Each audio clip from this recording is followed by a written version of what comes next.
From the finest cocoa comes the finest chocolate.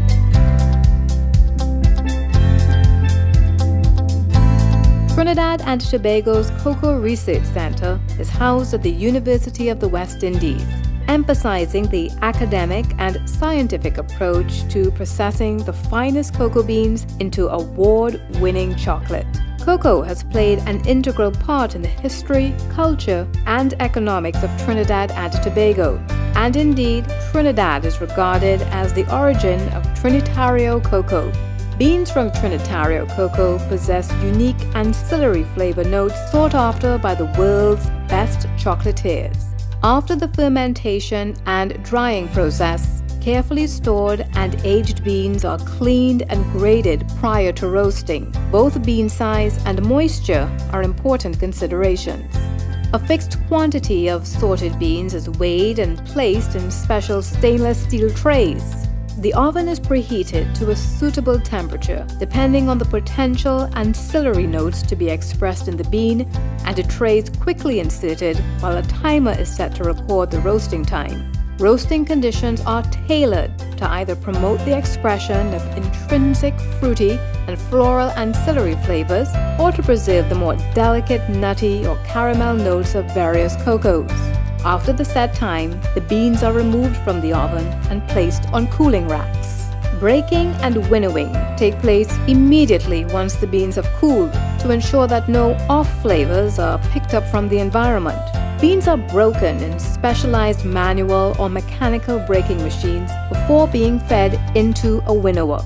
The winnower is used to separate the nibs and the shells using an airstream to either blow the lighter shells away from the heavier nib or with a cyclone effect created with a vacuum to suck up shells.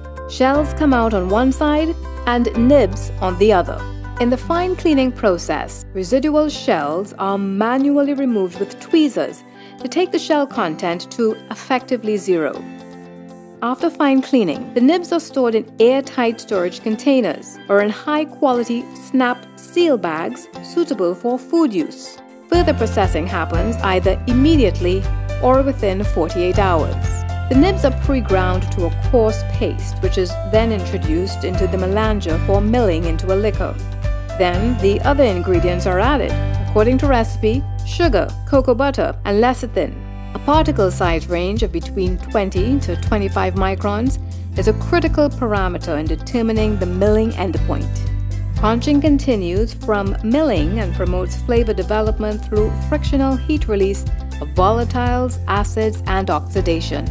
A 3-roll refiner further reduces the particle size to between 14 to 16 microns for optimal flavor expression.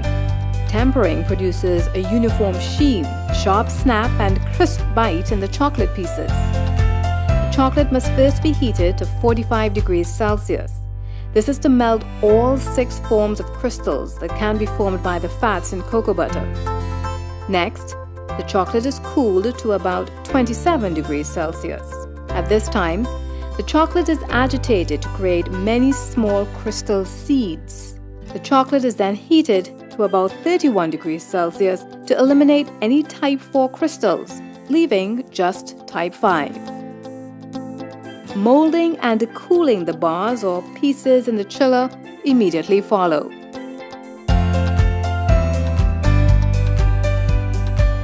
Cooled, molded chocolate is removed from the chiller and inverted to remove the solidified chocolate pieces, which are carefully wrapped in special chocolate-grade foil that does not react with the fats present in the chocolate.